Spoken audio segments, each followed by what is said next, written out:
नमस्कार दोस्तों, ये दुनिया ताकतवर देशों के हिसाब से चलती है। इन ताकतवर देशों की विदेशी और आर्थिक नीतियां दुनिया भर के कई देशों की अर्थव्यवस्था और स्थिरता को प्रभावित करती है और इसीलिए कौन सा देश कितना ताकतवर है, ये पता लगाने के लिए ऑस्ट्रेलिया का लोवी इंस्टीट्यूट हर साल दुनिया के ताकतवर देशों की लिस्ट जारी करता है।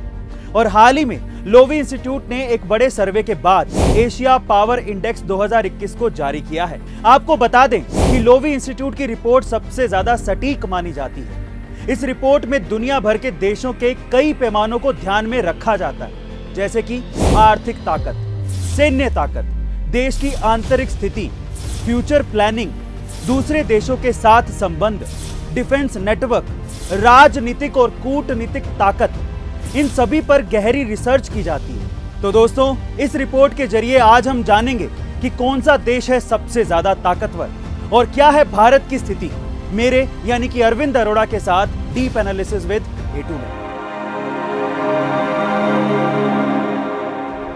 तो चलिए सबसे पहले हम दुनिया के सबसे ताकतवर देशों की रैंकिंग पे नजर डाल लेते हैं। इसमें अमेरिका ने फिर से सबसे ताकतवर देशों की सूची में पहला स्थान हासिल किया है।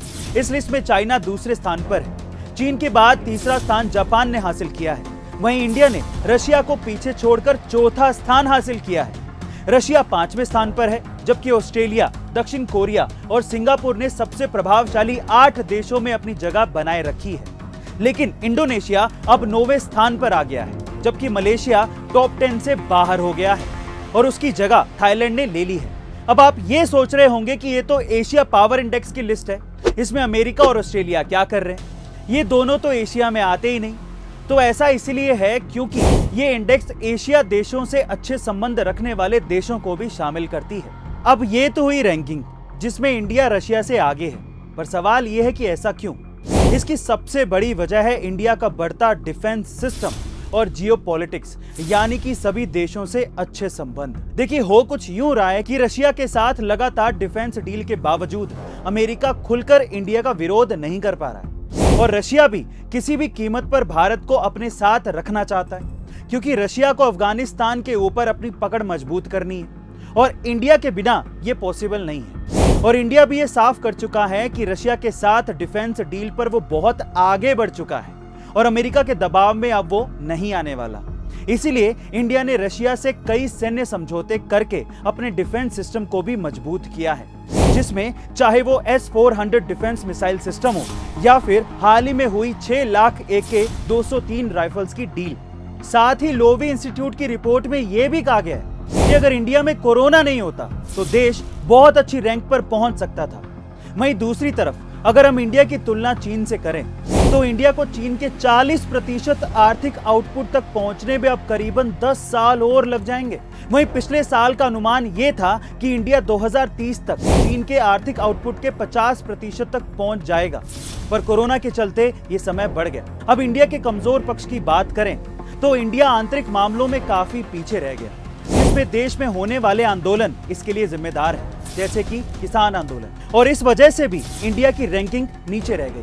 अब बात करते हैं इस लिस्ट में आए नंबर 1 देश अमेरिका की। देखिए, अमेरिका ने कोरोना काल में दूसरे देशों को आर्थिक सहायता पहुंचाने के मामले में चीन और भारत जैसे देशों को पीछे छोड़ दिया।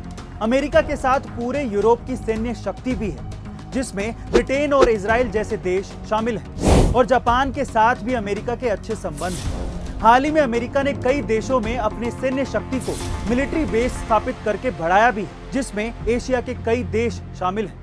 इन सब मापदंडों के हिसाब से इस संस्था ने अमेरिका को 82.2 अंक दिए हैं, जबकि 2020 में उसे 81.6 अंक ही मिले थे। वहीं दूसरी तरफ भले ही अमेरिका की इकोनॉमी चीन के मुकाबले कम बड़ी हो, पर वो ओवरऑल इकोनॉमी में अभी भी चीन से आगे है। अब अंत में चीन की बात करें तो चीन को 74.6 अंक ही मिले हैं और 2018 से पहले तक चीन को इतने कम अंक कभी भी नहीं मिले। इसके पीछे की सबसे बड़ी वजह है चीन में जन्मा कोरोना वायरस। जी हाँ, पूरी दुनिया ये जानती है कि चीन से ही ये वायरस निकला था, जो कि बाद में पूरी दुनिया में फैल गया था, जिसके कारण चीन के दूसरे देशों से संबंध बिगड़ने लगे। और यही नहीं, चीन की दूसरे देशों की जमीन पर कब्जे वाली रणनीति भी अन्य देशों को रास नहीं आती, जिसका सीधा फायदा अमेरिका को हो रहा है। क्योंकि अमेरिका उन देशों की तरफ दोस्ती का हाथ बढ़ाकर अपनी ताकत को और बढ़ा रहा है। तो दोस्तों फाइनली इस लोवी इंस्टीट्यूट के रिपोर्ट के आंकड़े हमने आपको बताए, जिसमें इंडिया ने 2021 इंडेक्स में डिफेंस में अपने अंकों का इजाफा किया है, जो कि आने वाले समय के लिए अच्छा संकेत है। दोस्तों, आपको हमारी ये लोवी इंस्टीट्यूट की रिपोर्ट पर एनालिसिस कैसी लगी कमेंट सेक्शन में जरूर लिखिएगा, और ये भी बताइएगा कि और कौन से स्पेशल टॉपिक पर आप मुझसे डीप एनालिसिस चाहते हैं। मिलते हैं अगले डीप एनालिसिस में। Thank you so much.